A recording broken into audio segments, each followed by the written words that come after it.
네, 한 주의 마지막 매주 금요일 영화 속 과학을 찾아보는 사이언스 레드카펫 시간입니다. 양회영 기자와 함께하겠습니다. 어서 오세요. 안녕하세요. 네, 오늘 제가 굉장히 기다린 시간인데요. 네. 제가 보고 싶은 영화 원카 이야기를 해볼까 합니다. 영화 네. 소개부터 해주시죠. 네, 이 영화는요, 7년 동안 배를 타고 다니면서 세상을 배웠던 이 윌리 원카가 런던을 다시 찾아오면서 시작하는 영화입니다. 이곳에 있는 디저트의 성지, 달콤 백화점이라는 곳이 있는데 여기에 자신의 초콜릿 가게를 열기 위해서 오는 건데요. 하지만 세상 물정 모르던 윌리가 오자마자 블리처랑 스크러비 부인의 계략에 빠져가지고 빚더미에 오르게 되고요. 여관 지하에 있는 세탁실에서 평생 일하면서 살아야 되는 상황에 놓이게 됩니다.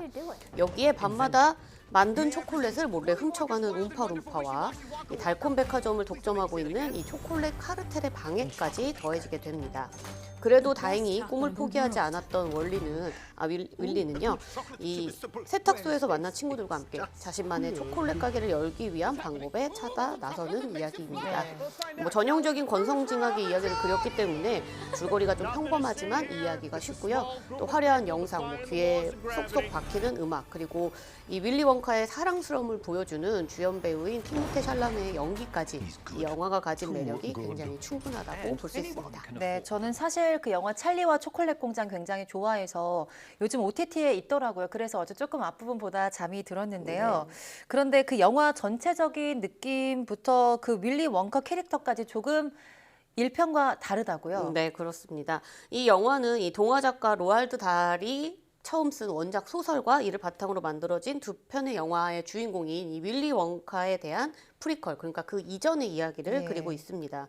그러니까 윌리 원카가 만약 그 초콜릿 공장을 세우기 전에 청년 시절은 도대체 어떻게 보냈을까? 그 모습은 어땠을까? 이런 궁금증에서 시작된 영화인데요. 원작에 없는 청년 윌리 원카의 이야기를 보여줘야 되기 때문에 이 폴킨 감독은 로알드 달 재단의 허락을 받아서 윌리 원카를 자신만의 방식으로 새롭게 창조를 해낸 겁니다. 그래서 이 원작 소설이나 우리가 이전에 개봉했던 영화 두 편에서의 윌리 원카는 화려하고 맛있는 초콜릿을 만드는 천재 요리사지만 어딘지 음울하고 또 소통도 서툴고 어떻게 보면 좀 잔혹하다 이런 모습까지도 보이기도 했죠. 하지만 이번 프리퀄 영화인 원카에서는 굉장히 천진난만하고 아주 사랑스럽습니다. 원카는 이제 북미를 시작으로 지난해 말부터 이제 전 세계에서 극장에서 개봉을 했는데 현재 흥행 돌풍이 전 세계에서 일어나가지고 글로벌 누적 수익 5억 달러를 이미 넘어섰고요. 국내에서도 개봉 첫날 17만 명을 동원하면서 흥행 청신호가 현재 켜진 상태로 보여집니다. 저는 시사회에서 영화가 끝나는 것 자체가 좀 아쉽다, 이 영화 안 끝났으면 좋겠다 이렇게 느낄 정도로 너무 재미있게 봤는데 개봉하고 난 이후에 찾아보니까 더빙판도 상영을 하고 있더라고요. 영화가 전체 관람가기 때문에 아이들과 함께 보는 것도 추천해 드리고요. 또 엔딩 크레딧이 올라갈 때 아주 재미있는 영상이 있습니다. 그러니까 꼭 끝까지 객석에 앉아서 다 보고 나오시면 좋을 것 같습니다. 네, 사실 그런 영화 살면서 몇 개 찾기 힘든데요. 굉장히 재미있는 영화이지 않을까 싶고요. 이 영화에 초콜릿에 중독된 경찰서장이 나온다고 하더라고요. 물론 그 맛만 생각하면 초콜릿 계속 먹는 거 뭐 절제하면 되지 않을까 이렇게 생각이 드는데 정말로 이렇게 중독이 되기도 할까요? 네, 그렇습니다. 이거 연구 결과가 하나 있는데 미국 미시건대 연구진에 따르면요, 이 초콜릿 중독의 원인이 이 뇌에서 분비되는 자연 환각 물질, 그러니까 엔케팔린 때문이다라는 사실이 밝혀졌습니다. 연구팀은 밀크 초콜릿을 먹인 생쥐의 뇌를 이제 관찰을 해봤는데 뇌에서 신선 조체라는 영역에 이 자연 환각 물질인 엔케팔린의 분비가 갑자기 늘어나는 것을 확인했고요. 반대로 초콜릿 섭취를 줄였더니 이 엔케팔린의 이 분비가 반대로 점차 줄어드는 것까지 확인을 했습니다. 이 신선 조체라는 부위는 운동신경을 담당하는 부위이기는 한데 만약 비만인 사람이 음식을 볼 때 음식을 자꾸 먹고 싶다는 생각이 들 때 그리고 또 약물 중독자가 마약을 발견하거나 약 냄새를 맡았을 때 반응하는 뇌 부위이기도 해요. 그래서 연구팀은 이런 자연 환각 물질의 분비 때문에 초콜릿을 더 먹고 싶은 충동이 일어나는 것이다 이렇게 설명을 했습니다. 네, 그 또 궁금한 게 초콜릿 먹으면 이도 썩고 뭐 살도 찌고 몸에 좋지 않다는 말도 있지만 초콜릿 적당히 좋은 거 먹으면 어느 정도 몸에 좋다 이런 말도 있거든요. 이거는 어떨까요? 네, 우선 시중에 파는 일반 그냥 평범한 초콜릿들은 아주 다양한 첨가물들이 들어있습니다. 그래서 많이 먹으면 당연히 충치가 생기거나 비만을 일으키거나 할 수 있죠. 하지만 카카오 함량이 높은 아주 좋은 진짜 초콜릿을 먹게 되면 건강 효과를 조금 누릴 수 있는데요. 미국 텍사스 베일러 의대 연구팀이 33만여 명을 대상으로 이 초콜릿 소비량과 관상동맥 질환의 관계를 분석을 해봤습니다. 그 결과 일주일에 초콜릿을 한 번 이상 먹으면 그렇지 않은 사람보다 심장병과 같은 이 관상동맥 질환을 걸릴 확률이 8%나 낮아졌다고 합니다. 네. 이는 초콜릿의 이 항산화 성분이 이 플라보노이드나 아니면 폴리페놀 같은 이 심장에 좋은 영양소가 이 초콜릿 성분 안에 들어있기 때문이거든요. 이 성분들은 염증을 줄여주고 또 혈액 흐름을 개선을 해주기 때문에 관상동맥 질환을 예방하는 것으로 보여지고 있습니다. 또 다른 연구도 있는데 영국의 UCL 대학 연구팀이 20살 이상 성인 13,000여 명에게 설문조사를 해서 초콜릿과 우울증의 연관성을 확인해봤습니다. 그 결과 다크 초콜릿을 먹은 사람은 먹지 않은 사람보다 우울증이 나타날 확률이 70%나 낮았고요.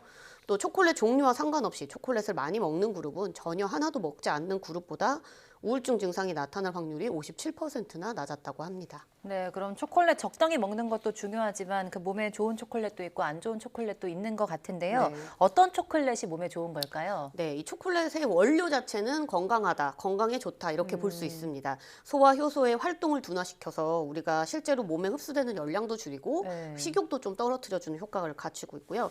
또 초콜릿에 함유되어 있는 이 타닌이나 폴리페놀 같은 경우에는 구강 내의 박테리아 번식을 억제시켜준다고 합니다.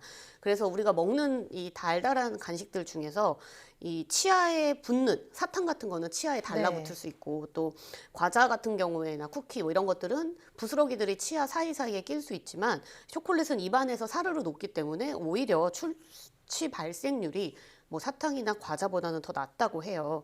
하지만 앞서 설명했듯이 진짜 초콜릿을 먹었을 때만 이 건강 효과를 얻을 수 있는데요. 시중에 판매되는 초콜릿은 이 사르르 녹는 식감을 주기 위해서 또 뭐 풍미나 달달한 맛을 더 높이기 위해서 설탕과 같은 각종 첨가물을 굉장히 많이 집어넣고요. 뭐 식물성 지방이나 또 분유와 같은 가공 유제품 같은 것들도 들어가는데 이런 것들이 뒤섞이면서 충치와 비만을 일으키는 겁니다. 그럼 좋은 초콜릿 고르려면 뭘 봐야 될까요? 네, 가장 중요한 게 이 카카오 함량인데요. 우리가 그 초콜릿을 살 때 보면 카카오 고영분 함량 이런 게 써 있는 게 네. 있습니다. 뭐 몇 퍼센트 네. 이렇게 그죠? 우선 이 카카오 함량이 높은 다크 초콜릿을 먹을수록 건강 효과를 조금 더 누릴 수 있는데요. 카카오 함량에는 카카오 원두를 볶은 뒤 갈아서 만든 카카오 메스랑 이 카카오 메스에서 나오는 지방 성분인 이 카카오 버터 이렇게 두 가지를 포함해서 함량을 표시를 하고 있습니다. 네. 여기서 주의할 점은 카카오에서 몸에 좋은 유효 성분들은 카카오 메스에 들어있어요. 근데 카카오 함량 전체만 높다고 해서 무조건 또 좋은 게 아니라는 건데 대부분의 초콜릿들이 또 원가 절감을 하려면 이 카카오 버터를 100% 넣으면 굉장히 비싸서 식물성 유지라는 것을 대신 넣는데 이 식물성 유지의 90% 이상이 포화지방인 팜유를 많이 사용하고 예. 있습니다. 이 팜유는 나쁜 콜레스테롤인 이 혈중 LDL 콜레스테롤을 올리는 포화지방이기 때문에 이 건강한 초콜릿을 고르려면 카카오 함량 전체가 높은 것도 중요하고 원재료명이 어떻게 들어있는지도 꼼꼼히 살펴봐야겠습니다. 네, 제 서랍에도 초콜릿 굉장히 많거든요. 오늘 가서 원재료명 한번 빠르게 살펴봐야 될 것 같습니다.